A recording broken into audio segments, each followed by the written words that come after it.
Watch your mouth. Do you actually think you have any say in this house? My mother's voice cut through the dining room like a blade, sharp and cold. I stood frozen, my half-formed suggestion dying in my throat. The weight of every eye in the room pressed down on me. Judgment, disdain, dismissal. I had barely opened my mouth to offer my perspective on how we should restructure our family's fashion business, and already I was being silenced. Around the mahogany table sat my entire family. My father, quiet as always. My mother, her face tight with irritation. My sister Victoria, smirking behind her wine glass. And her husband Marcus, looking vaguely amused by the spectacle. My own husband, Daniel, sat beside me, his jaw clenched, his hand finding mine under the table. I was just trying to, I began. Stop deluding yourself about your importance here, Victoria interrupted, her voice dripping with condescension. The words landed like a slap. Several people around the table chuckled, quiet, knowing laughs that said they all agreed with her assessment of me. My cheeks burned, my vision blurred at the edges. They had forgotten, or perhaps they had never acknowledged, that I was the one who kept their entire operation running. While they schmoozed with clients and took credit for deals, I was the one managing the paperwork, ensuring compliance, handling the tedious but essential legal documentation that kept our chain of boutiques operating smoothly across San Francisco. But in this room, at this moment, I was nothing. I was the daughter who had married poorly, who lacked ambition, who didn't deserve a voice. But things are about to get interesting. The favoritism hadn't always been this blatant, but it had always been there, lurking beneath the surface of every family gathering. It started when Victoria married Marcus 5 years ago. He came from old money. His family owned a portfolio of commercial real estate throughout the Bay Area. He wore custom suits, drove a Tesla, and spoke with the easy confidence of someone who had never known financial insecurity. At family dinners, my parents fawned over him, hanging on his every word, laughing at his mediocre jokes, asking his opinion on everything from investments to wine selections. Marcus was treated like royalty. My father would pour him the good scotch, the bottle that stayed locked in the cabinet for special occasions. My mother would prepare his favourite dishes and seat him at the head of the table, right beside my father. Then there was Daniel. My husband taught English at the local high school. He was kind, thoughtful, passionate about literature and his students. He'd grown up in a working class family in Oakland, put himself through college, and built a meaningful career helping kids find their voices through writing. I loved everything about him. My family saw him as a failure. At family gatherings, Daniel received perfunctory hellos and was generally ignored thereafter. No one asked about his work. No one cared about the award he'd won for teaching excellence or the students whose lives he'd changed. My mother once asked him, within earshot of others, when he planned to move into a real career. The humiliation on his face still haunted me. Victoria had learned to weaponize her marriage. She played the role of the successful daughter perfectly, always name-dropping Marcus's connections, casually mentioning their vacation homes, making sure everyone knew she was living the life our parents had envisioned for both of us. She was charming and manipulative, skilled at telling people what they wanted to hear. Meanwhile, I had become the family's invisible workhorse.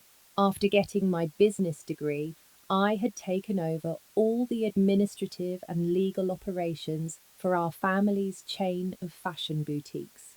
It was complicated work: vendor contracts, commercial leases, employment law compliance, tax documentation, import regulations for our fabric suppliers. Every detail had to be perfect, and I made sure it was. But because I worked behind the scenes, in our back office rather than on the showroom floor, my contributions were dismissed as just paperwork or simple office work. Never mind that without my meticulous attention to detail, the entire business would collapse under regulatory violations and breached contracts. Victoria, on the other hand, was given the glamorous work, meeting with potential retail partners, attending fashion events, schmoozing with suppliers. She took credit for deals I had structured and contracts I had negotiated. Everyone praised her business acumen while treating me like a secretary. The disrespect had become suffocating. The family meeting that night had been called to discuss our expansion plans. My parents wanted to open 3 new locations over the next 18 months. Ambitious, potentially profitable, but legally complex. There were zoning issues to navigate, partnership agreements to draft, and a maze of regulatory requirements that needed careful handling. I had spent weeks preparing a comprehensive proposal outlining the legal steps we needed to take, the timeline required, and the potential pitfalls we needed to avoid. I had researched every regulation, consulted with attorneys, and created a detailed roadmap. But when I arrived at my parents' house that evening, the atmosphere was already hostile. Victoria and Marcus were holding court, Marcus pontificating about aggressive growth strategies and market dominance, using business jargon he'd probably picked up from a podcast. Everyone nodded along as if he were dispensing profound wisdom. When my mother finally called the meeting to order, Victoria immediately launched into her vision for the new locations, all flash and no substance, with no mention of the legal framework needed to make any of it happen. I waited for an appropriate moment, then began to speak. Before we commit to any locations, we need to address the legal requirements. I've prepared. We can handle that later, my mother interrupted, waving her hand dismissively. Victoria, continue. I tried again a few minutes later. The timeline Victoria mentioned isn't realistic given the permitting process. Based on my research, nobody cares about permits right now, Victoria snapped. We're talking about vision. My father said nothing, as usual. He rarely contradicted my mother or Victoria. I felt Daniel's hand squeeze mine in support. I took a breath and tried once more, my voice firmer now. If we don't address these legal issues up front, we could face significant delays or even fines. I've outlined everything in this document. Watch your mouth! My mother's voice cracked like a whip. Do you actually think you have any say in this house? The room went silent. Everyone stared at me. Victoria's eyes gleamed with malicious satisfaction. I'm trying to help, I said, my voice shaking. I'm trying to make sure this expansion succeeds. Stop deluding yourself about your importance here, Victoria said, her tone mocking. You handle filing. That's it. The real work, the work that actually matters, is done by people who understand business. Laughter rippled around the table. Quiet, cruel laughter. My mother's lips curved into a cold smile. Marcus smirked into his glass. Something inside me snapped. I stood up, my chair scraping against the hardwood floor. The laughter died. I don't have any say in this house, I said, my voice steady now, clear. Fine, then I'll go build something where I do have a say. My mother's expression hardened. Don't be dramatic. I'm not being dramatic. I'm done. I'm done being dismissed, disrespected, and treated like I'm worthless. You want to expand without legal guidance? Go ahead. See how that works out for you. You think you can make it without us? Victoria said, laughing. You don't have the skills, the connections, or the backbone. I looked at her directly. I guess we'll find out. My mother's face had gone rigid. If you walk out that door, don't expect us to welcome you back. Okay, I said simply. Then I won't come back. I turned to Daniel. He was already standing, gathering our coats. We walked out together, leaving behind a room full of shocked faces and heavy silence. I didn't look back. The first night away from my family was the longest of my life. Daniel and I returned to our small apartment in the Sunset District, and the moment the door closed behind us, I collapsed onto the couch and sobbed. Great, heaving sobs that shook my entire body. All the years of holding it together, of swallowing my pride, of pretending the dismissal and disrespect didn't hurt. It all came flooding out. Daniel sat beside me, his arm around my shoulders, saying nothing because there was nothing to say. He just let me cry. When the tears finally subsided, I felt hollow, empty. I had just severed ties with my entire family, walked away from the only career I'd ever known, and burned a bridge I could never rebuild. The enormity of what I'd done settled over me like a heavy blanket. What have I done? I whispered. You stood up for yourself, Daniel said quietly. You did what you should have done years ago. But what do I do now? I don't have a job. I don't have family support. I don't. You have me, he interrupted. You have your skills, your intelligence, your work ethic. You have everything you need to succeed. You just need to believe in yourself the way I believe in you. I wanted to believe him. But in that moment, all I felt was fear. The next few days were a blur of anxiety and self-doubt. I barely slept. I would wake up in the middle of the night, my mind racing through worst-case scenarios. What if I couldn't find work? What if my family was right about me? What if I had thrown away stability for pride? My phone remained silent. No calls from my mother. No texts from Victoria. The message was clear. I had made my choice, and they had made theirs. Daniel kept working, kept our bills paid, kept encouraging me. He would come home from teaching and find me staring at my laptop, paralyzed by indecision, and he would gently coax me back to reality. You don't have to figure everything out today, he would say. Just take it one step at a time. But I was drowning in uncertainty. I had spent years working in the family business, and while I knew I was good at what I did, I had no independent proof of it.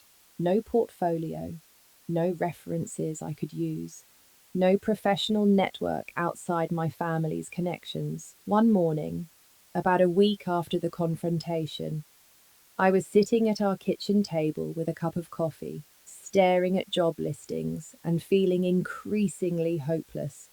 Everything required experience I couldn't document or connections I didn't have. Then Daniel said something that changed everything. Why are you looking for a job? He asked. Because I need to work, I said, confused. No, I mean, why are you looking to work for someone else? You've been running the operations side of a successful business for years. Why not start your own company? The idea seemed absurd at first. Start my own company. With what capital? What connections? But as the day went on, the idea wouldn't leave me alone. The more I thought about Daniel's suggestion, the more sense it made. I did have valuable skills and knowledge. I understood the fashion industry's supply chain inside and out. I knew the vendors, the manufacturers, the regulations. I had spent years managing relationships with fabric suppliers and dealing with import documentation. That's when the idea crystallized. I could start a company that supplied high quality fabrics and embroidery materials to fashion boutiques and manufacturers. I knew this market intimately. My family's stores had always purchased expensive fabrics from premium suppliers who charged exorbitant markups. But during my years managing the procurement process, I had developed relationships with several factory representatives overseas. I had learned where the fabrics actually came from, how much they actually cost, and how much unnecessary profit was being extracted by middlemen. What if I cut out those middlemen? What if I established direct relationships with manufacturers and offered better quality at better prices? I spent the next week researching. I reached out to contacts I had made over the years, people in factories, shipping companies, customs offices. I was careful not to contact anyone directly connected to my family's business, but the industry was large enough that I had developed my own network.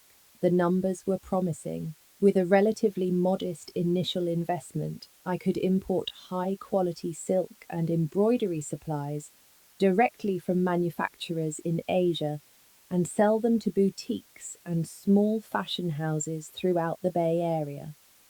The markup would still be significant enough to sustain a business, but my prices would undercut the established suppliers. The biggest challenge was capital.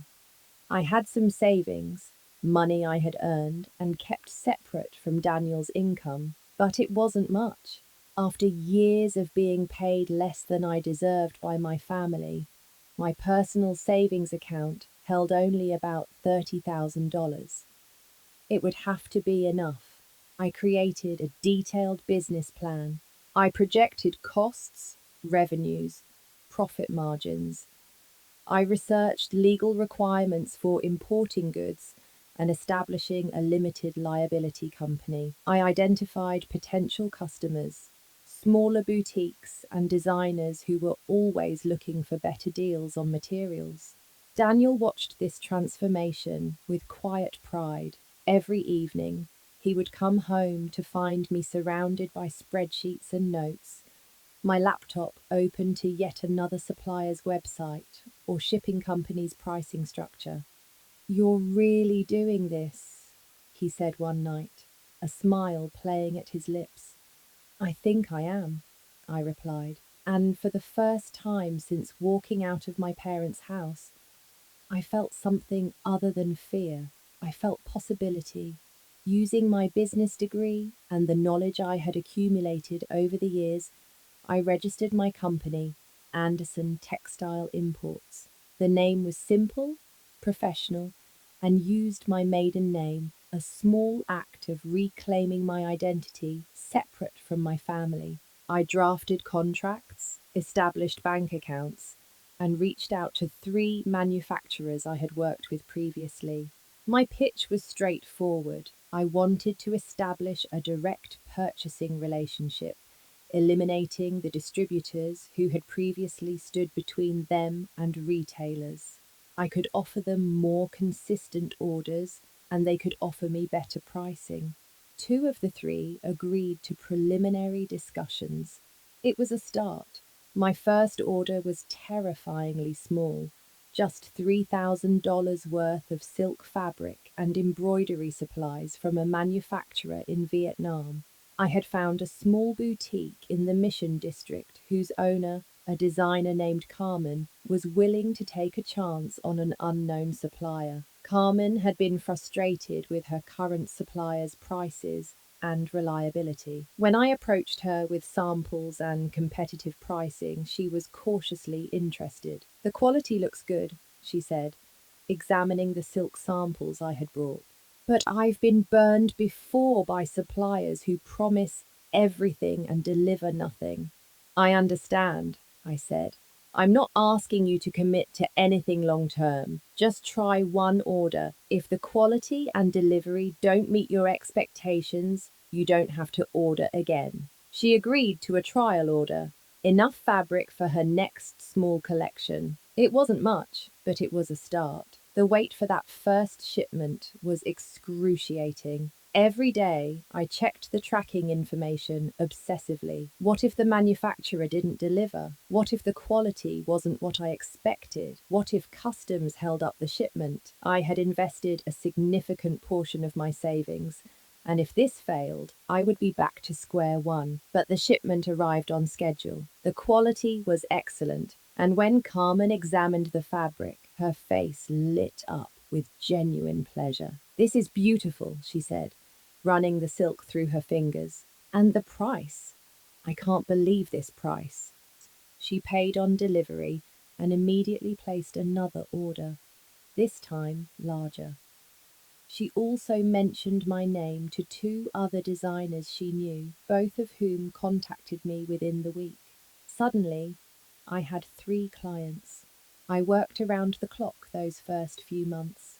I handled every aspect of the business myself: sourcing, ordering, tracking shipments, managing customs paperwork, delivering products, invoicing, following up on payments. I worked from our apartment's tiny second bedroom, which I converted into an office. Daniel would come home from teaching to find me surrounded by fabric samples and shipping manifests, my laptop balanced on my knees, my phone pressed to my ear as I negotiated with manufacturers across 12 time zones. "You need to sleep," he would say gently. "I will," I would promise.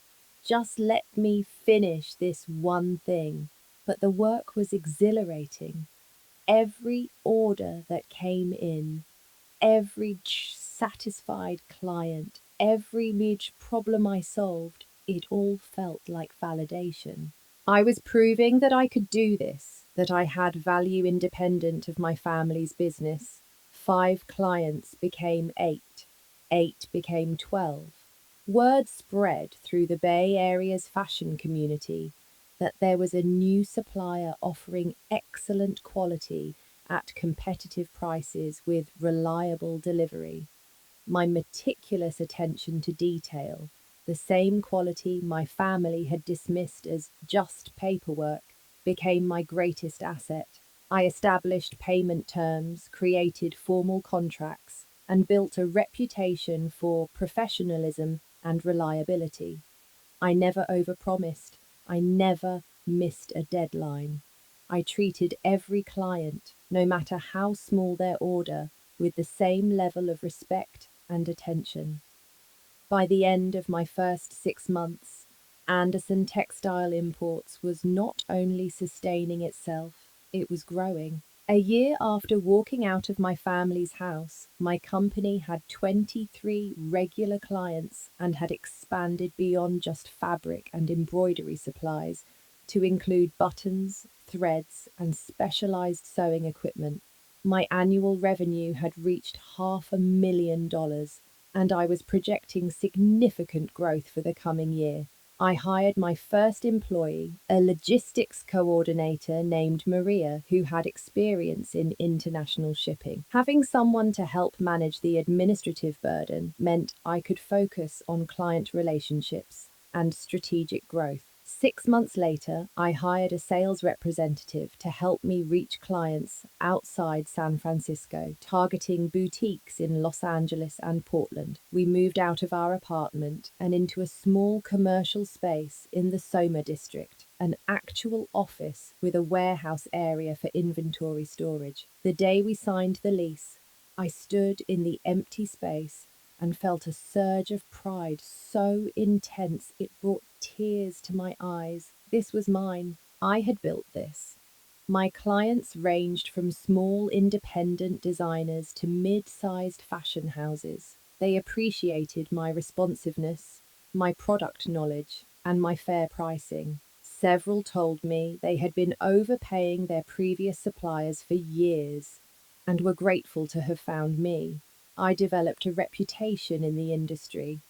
People knew my name. When I attended fashion trade shows or industry events, designers would seek me out to discuss their supply needs. I was no longer invisible. I was respected. The financial stability transformed my life with Daniel. For years, he had been the primary breadwinner while I was underpaid by my family. Now, I was earning more than both of us combined. We weren't wealthy, but we were comfortable.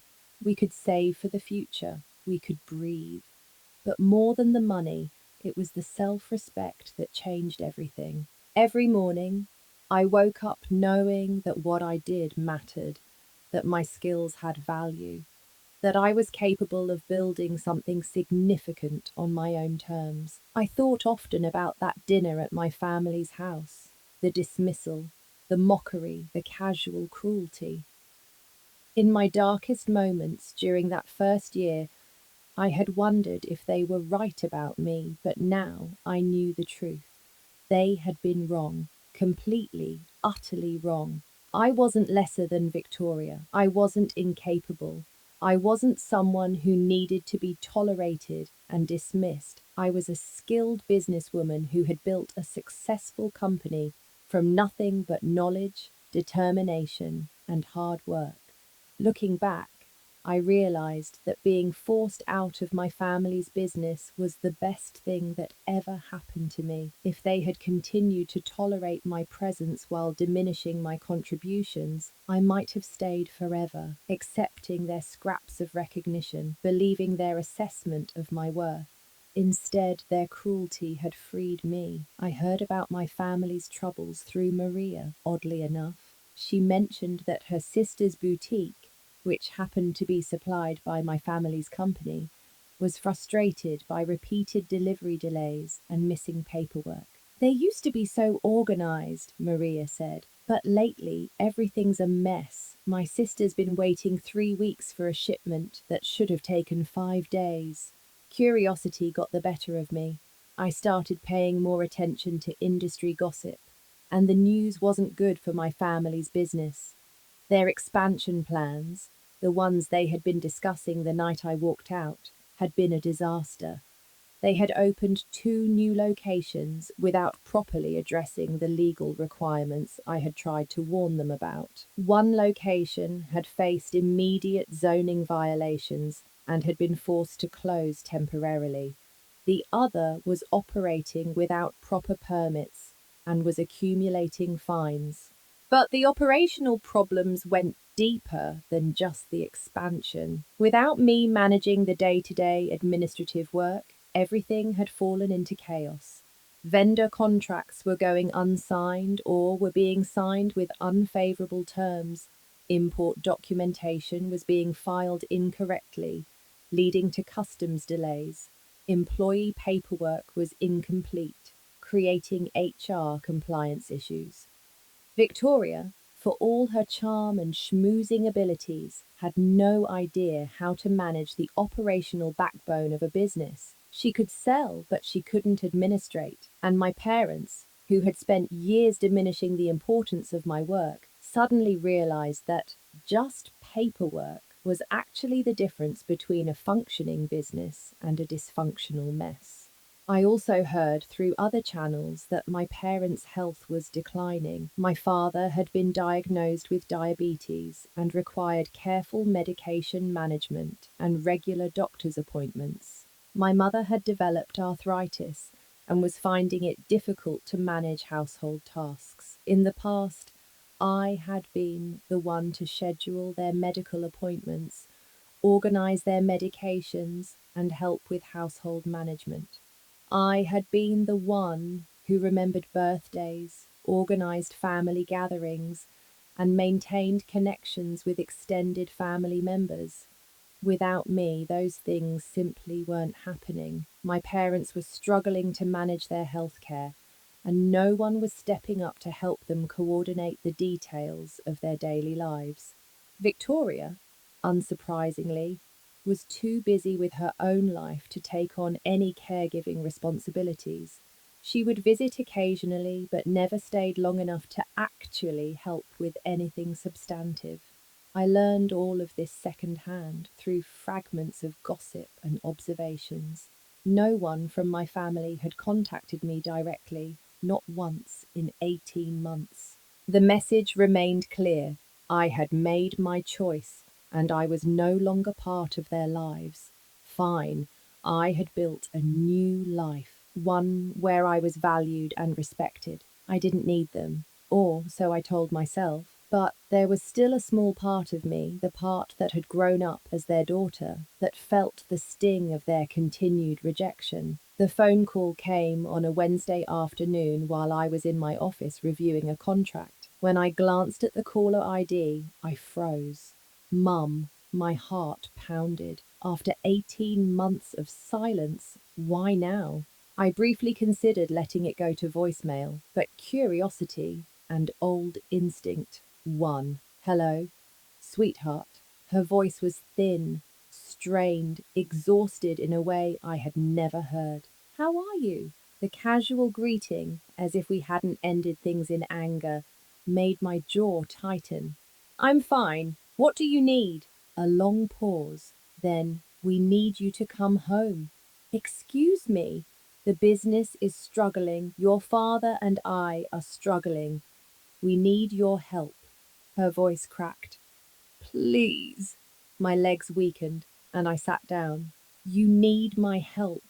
The help you dismissed 18 months ago. The help you called meaningless. I know we said things we shouldn't have. Said things, I snapped.